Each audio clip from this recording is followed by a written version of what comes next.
Bem-vindo ao Talking DI, hoje falando de um assunto muito importante, a saúde e a obesidade.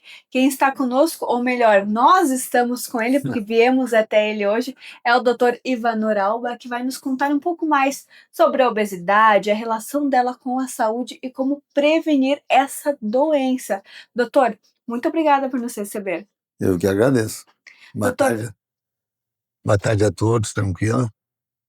conta um pouquinho mais pra gente o que é a obesidade e por que a gente relaciona ela como uma doença. A obesidade hoje, no mundo moderno, né, com a evolução, as coisas ficaram mais práticas. Hoje, o pessoal ficar sentadinho em casa no sofá vendo uma televisão, você toca o telefone, vem um cara da pizzaria com uma pizza, com uma coca, você não sai nem do sofá, você aciona para abrir a porta, para abrir o portão eletrônico, não tem. Então hoje veio, isso ajudou bastante também, né?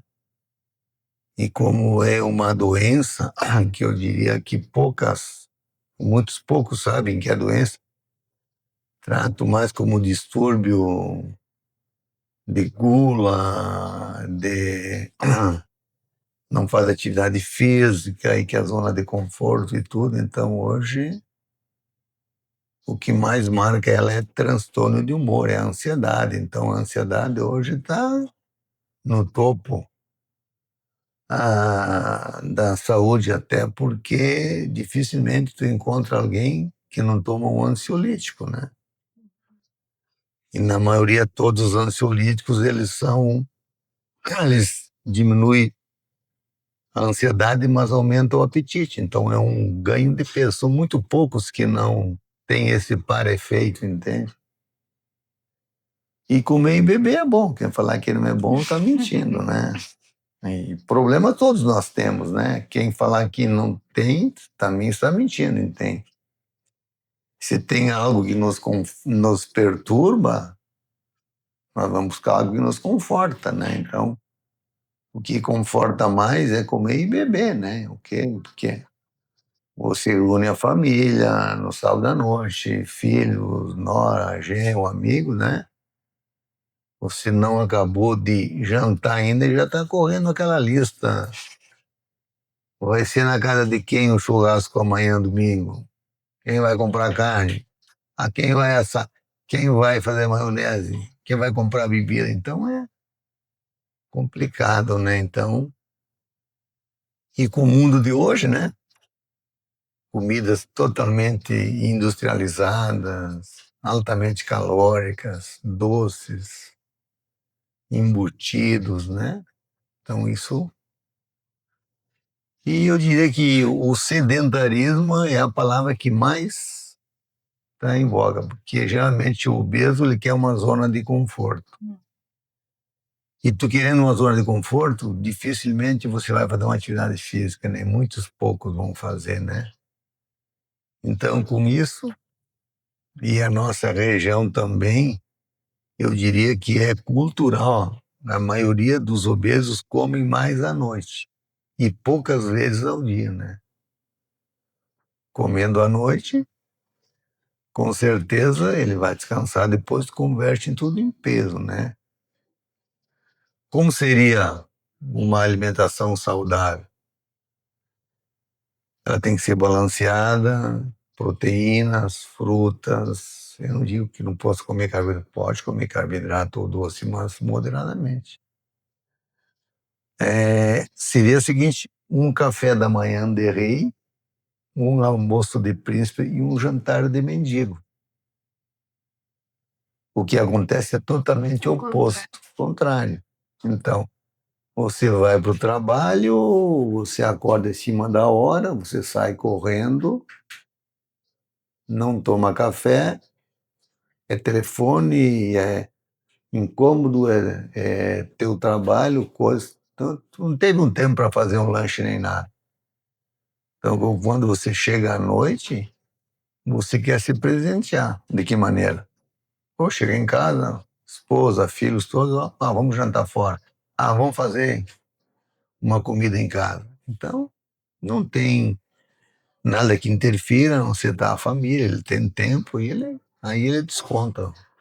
E é assim que se começa a ganhar peso, né?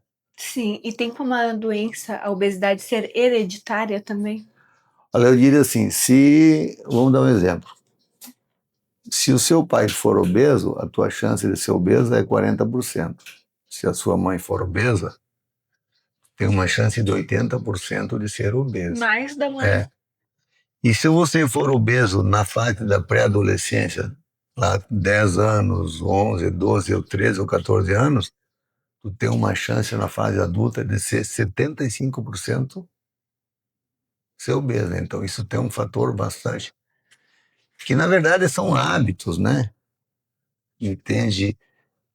Se você for casada, você que é magra, for casada com obeso, isso é uma questão de tempo. Um dia você vai ser obesa. Por quê? Porque todo magro acaba entrando nos hábitos do obeso. Um dia vai ser obeso. Então, por isso que a gente fala bastante. Quando a gente atende casais obesos, a gente fala, ó, você é obeso, você também, mas não adianta não só tratar um paciente. Vocês Tem que os convivem dois juntos, juntos. têm o mesmo hábito e tudo, então tem um fator familiar bastante também.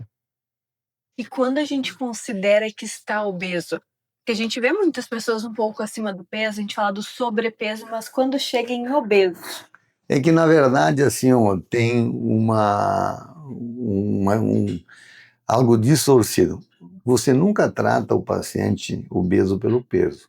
uhum, Claro que você tem que fazer um cálculo do teu peso sobre o quadrado da tua altura, que vai dar um índice e que quem exige isso é a Sociedade Brasileira de Cirurgia Bariátrica e Metabólica e o próprio Ministério da Saúde, né?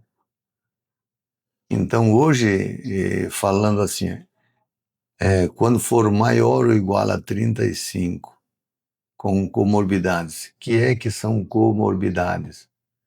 São doenças que aparecem com o sobrepeso ou obeso. Bom, o sobrepeso é de 25, aquele cálculo do peso sobre o quadrado da altura, se der um valor maior que 25 e menor que 30, tu está no sobrepeso, ok? Quando você passou dos 30, é obeso tipo 1. De 30 a 40, obeso tipo 2. De 40 a 50 é obeso tipo 3. De 50 a 60 é super obeso e acima de 60 é super, super obeso, ok? Então, geralmente o paciente que tem uma obesidade, ele tem uma hipertensão, ele ronca para dormir, ele tem dor articular na planta do pé, no tornozelo, no joelho, na coluna. Ele tem dispneia, os esforços, se mandar ele subir 5 andares do edifício, ou dar um pique de 2, 3 quadras, ele fica ofegante. Ok. Ele tem alterações de açúcar no sangue, que é a glicemia, ele é um pré-diabético, que é de 5,7 a 6,4, que é um exame que a gente solicita, que é a hemoglobina glicada, né? Essa que monitora como estão os níveis de açúcar no sangue nos últimos 90 dias, né? Depois vem colesterol, vem triglicerídeos, vem ácido úrico, vem bebidas de álcool, né?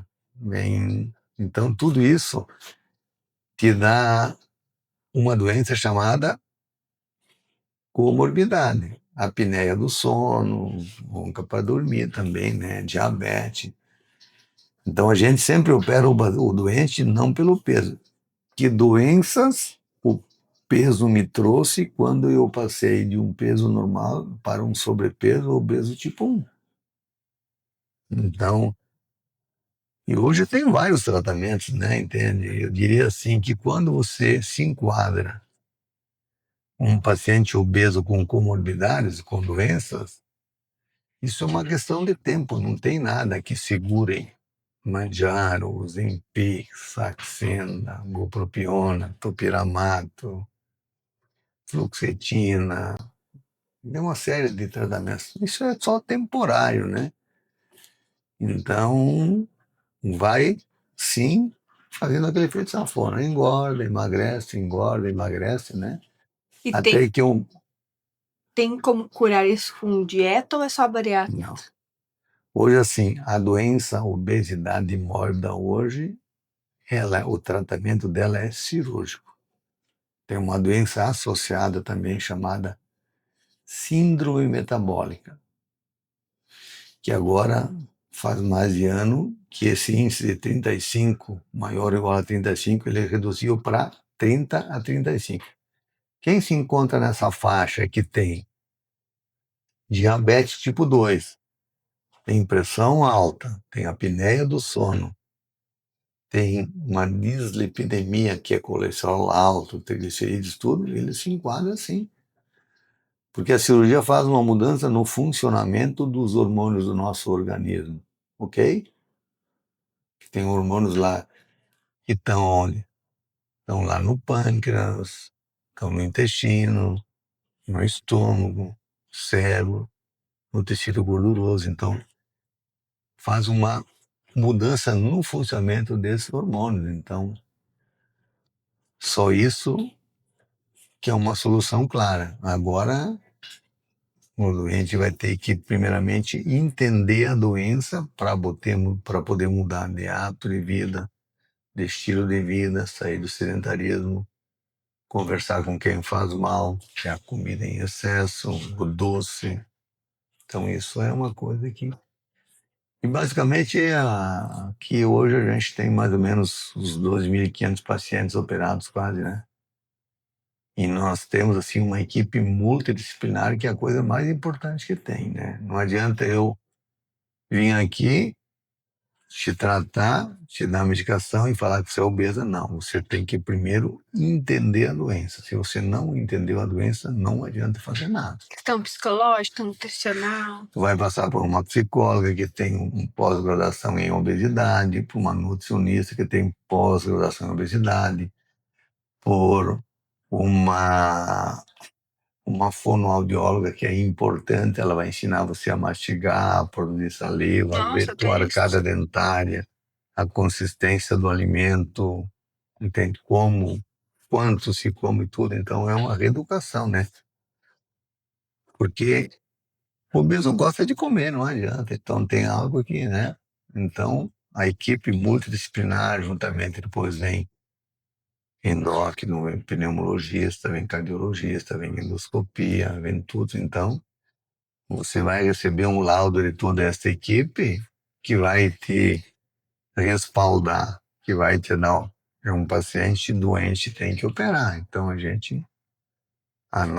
minha parte é mais mecânico. Eu tenho que, né, eu dou uma bengala para o paciente porque ele não pode caminhar, mas não adianta ele levar em casa a bengala e deixar atrás da porta, né? Ele tem que entender, ó, eu sou a pessoa responsável. Por quê?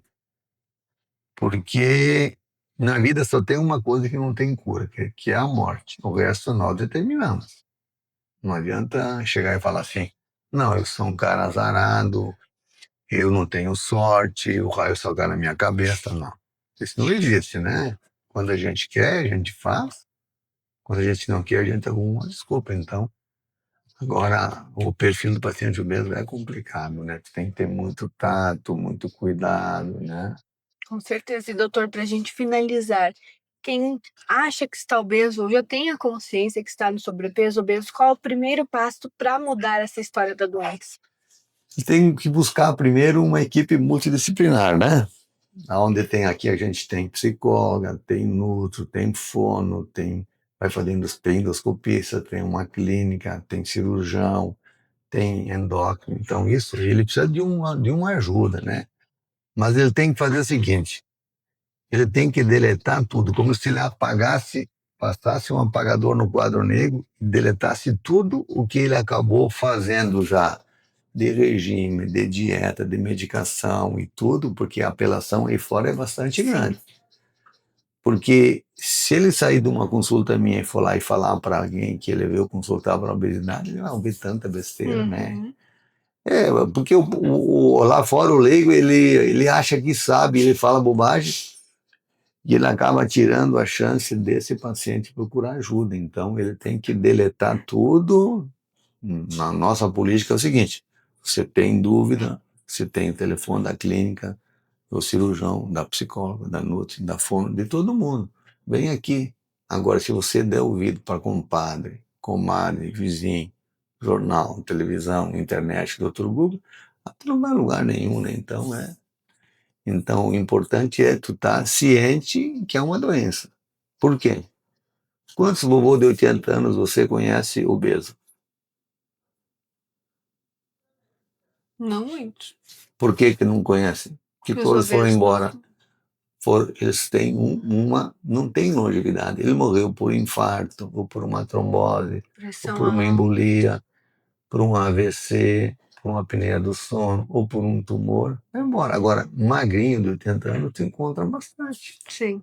Então, E que são ativos, né? Que fazem academia, que exatamente. caminham. Então, é uma doença hoje, eu diria que é uma pandemia, né? Mas que tem que ser tratada com uma maneira, tu tem que saber como chegar no paciente obeso. Ele precisa de ajuda, né? Se você chama ele de comilão, que não que você gosta, que não, isso não funciona. Ele precisa de apoio, porque ele tem um problema, e todos nós temos problema, né?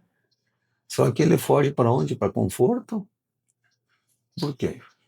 Ela quer ter uma serotonina, que é o hormônio do bem-estar, da alegria, da gratificação, da satisfação, do conforto, do bem-estar. Então come, opa, saciou. Passou. É uma doença, né?